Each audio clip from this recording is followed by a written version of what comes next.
Такое произошло впервые. Российская армия ударила по святому. В ход пошли немецкие методы Второй мировой. Досмотрите. Где Путин? Обнаружен самый точный способ определения его местоположения. Теперь в курсе не только россияне.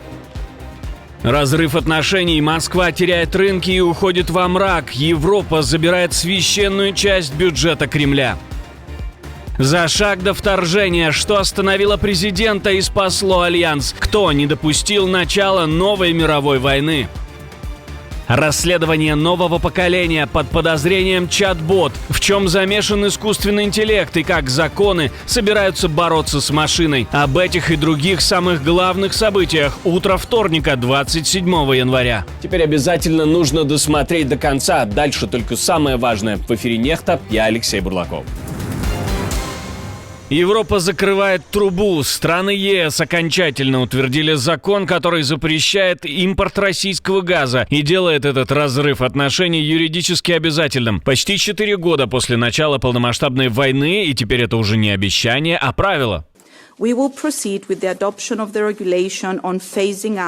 Мы приступим к принятию регламента по поэтапному отказу от импорта российского природного газа. Этот регламент РЕПАР-ЭУ вводит поэтапный запрет на импорт сжиженного природного газа и трубопроводного газа из России с полным запретом, соответственно, с конца 2026 года и осени 2027 года. Его цель – положить конец зависимости от российской энергии путем создания устойчивого энергетического рынка ЕС и сохранения безопасности поставок в ЕС. По плану ЕС остановит импорт российского СПГ к концу 2026 года, а трубопроводного газа до 30 сентября 2027. Венгрия и Словакия голосовали против, Болгария воздержалась. Будапешт уже обещает идти в суд ЕС, но решение приняли усиленным большинством, и оно проходит даже без согласия тех, кто все еще держится за российский газ.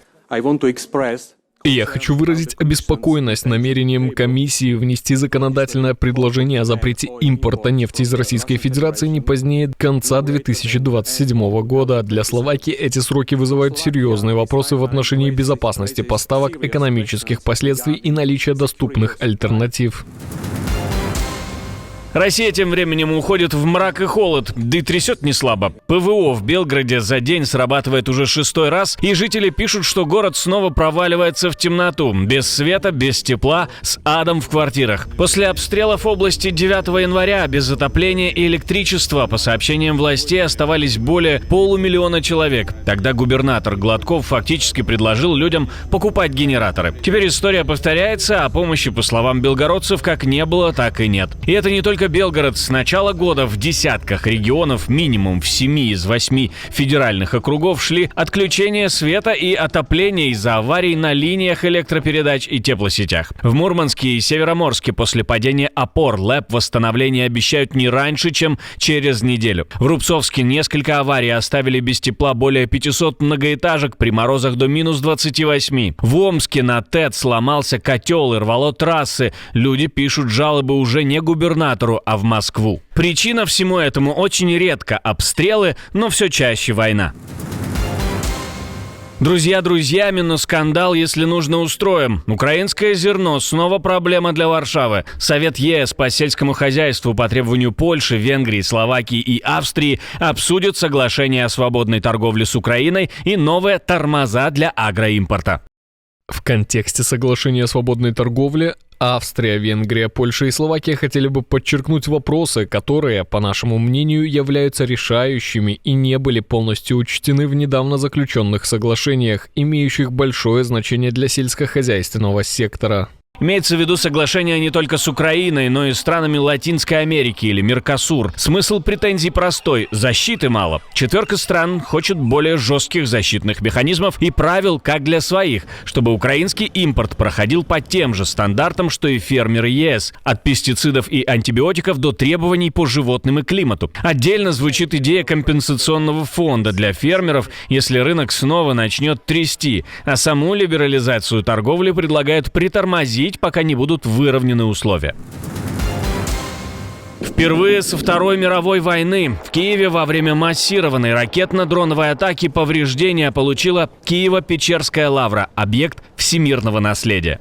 Каждый раз за этим стоит Москва. Как это было в 1918 году. Как это было, когда по приказу из Москвы был взорван Успенский собор в 1941 и по приказу из Москвы сейчас шахеды и ракеты летят по Киеву и в том числе наносят вред теперь уже и Киево-Печерской лавре.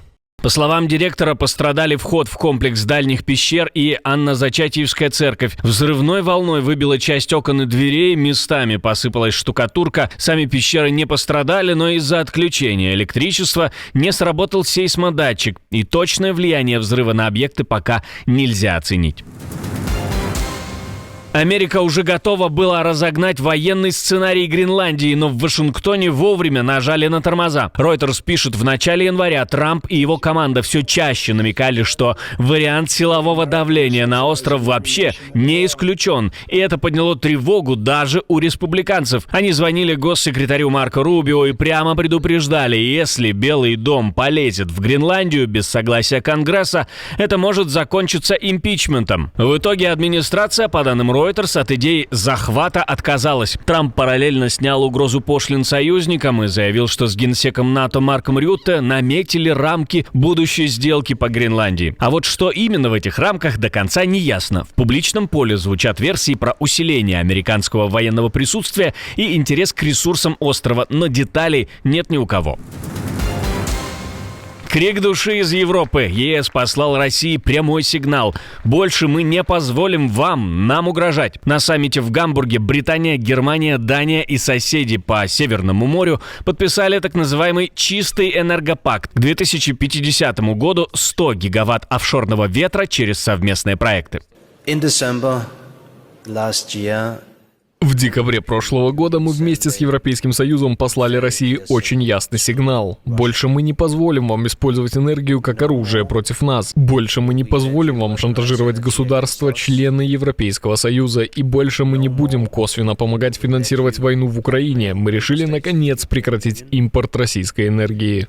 А цель шире давно известна. Еще в 2023 году страны Северного моря договорились разогнать офшорную генерацию до 300 гигаватт к 2050 году, чтобы меньше зависеть от российского газа. Офшорный ветер — это когда для выработки электричества используется сила ветра над водной поверхностью, обычно недалеко от берега. Нападение на мэра. Среди белого дня из гранатомета стреляют в машину городского головы, и он остается жив. В филиппинском городе Шариф-Агуак по авто мэра Акмада Митры Ампатуана ударили из гранатомета. На записи камер видеонаблюдения видно, как люди выходят из белого минивэна и просто стреляют по машине утром в воскресенье из гранатомета. Бронированный автомобиль выдержал удар, сам мэр не ранен, 2 его охранников пострадали, сейчас они в стабильном состоянии. По словам его окружения, это уже 4-я попытка покушения. До этого атаки были в 2010, 2014 и 2019 годах. И после последних 2 мэр пересел на бронированный транспорт. Теперь следствие рассчитывает на улики с камер и показания очевидцев. Нападение произошло фактически при людях у трассы, где рядом были торговцы. Мэр уже вернулся к работе. Масштабный сбой в российском авиасегменте. Безопасность под вопросом. Сломалась кнопка «Купить билет». И вместе с ней встала половина российской авиации. С полудня 26 января по стране глючит система бронирования. Нельзя нормально купить, обменять или вернуть билеты. Ломается онлайн-регистрация, оформление багажа и дополнительные услуги через сайты, колл-центры и агентов. Проблемы подтвердили ряд авиакомпаний, почти все на рынке, которые сидят на этой системе. В аэропортах, где могут, переходят на ручной режим, но это означает очереди, переносы, задержки и возможные отмены. Поставщик чинит сбой, сроков не называет. По текущей версии это именно техника, а не кибератака или теракт. Но пассажирам от этого не легче.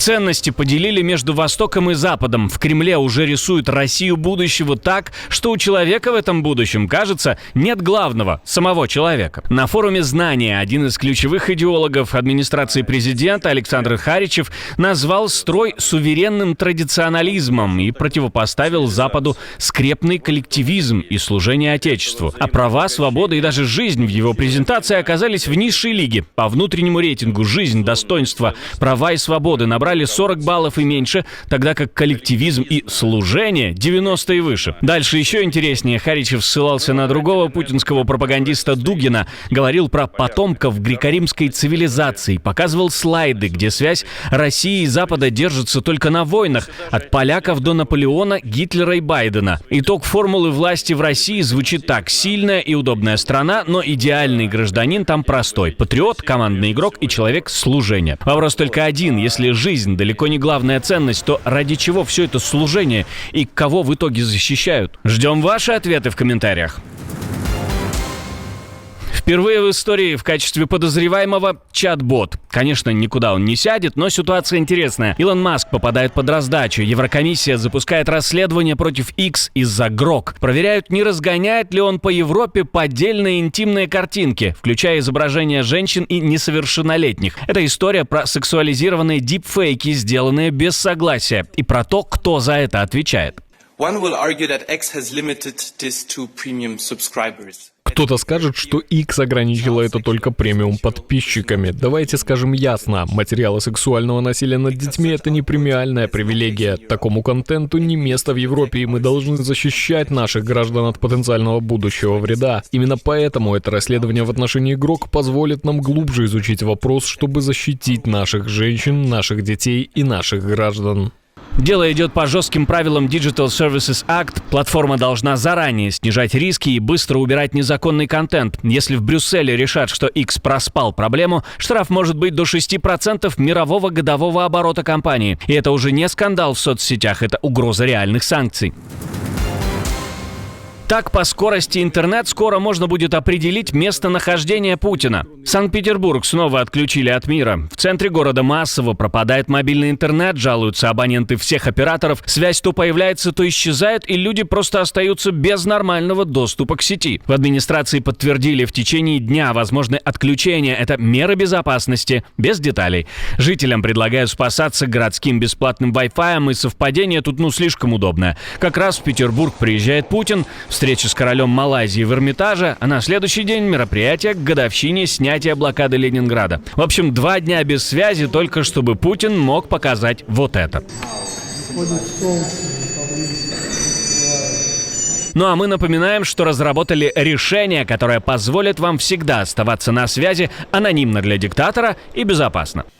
Когда происходят большие события, самое страшное не то, что случается. Самое страшное — не знать, что происходит. Не иметь связи с родными, не видеть новостей, не понимать, что делать и куда бежать. Next Step VPN, который мы запустили для вас, нужен не только для галочки и не только для обхода блокировок. Он нужен, чтобы в любой момент у вас была связь, информация и доступ ко всему, чтобы вас нельзя было выключить одной кнопкой. Next Step VPN. 2 клика, и вы всегда на связи. Последний заложник Хамас найден. Израильские военные опознали тело старшего сержанта Рана Гвили на кладбище в восточной части города Газа. Для Израиля это символическая точка. Это был последний заложник, которого еще не вернули домой. Я рад сообщить гражданам Израиля, народу Израиля, что я только что сообщил семье Гвили. Наши силы нашли Рани, и сейчас он уже по дороге домой. Это выдающееся достижение для государства Израиль. Мы обещали, я обещал вернуть всех. Мы вернули всех до последнего. Рани, герой Израиля, вошел первым и вышел последним. И возвращается домой. Цахал на выходных эксгумировал сотни тел на мусульманском кладбище, проверили около 250 и нашли Гвили. Ему было 24 года, он погиб 7 октября 23-го, защищая кибуц Алумим. Тогда Хамас захватил 251 заложника, а тело сержанта уже везут в Израиль для похорон. А в прошлом выпуске мы рассказывали вам о том, что Россия внезапно начала вывод войск. Гарантии безопасности США для Украины готовы на 100%. По Черноморскому флоту нанесен мощный удар, а в Брюсселе начинается война за власть. Армия стремительно лишается генералов, а в Азии назревает экологическая катастрофа. Посмотрите, если не видели, подписывайтесь на канал и до встречи уже утром.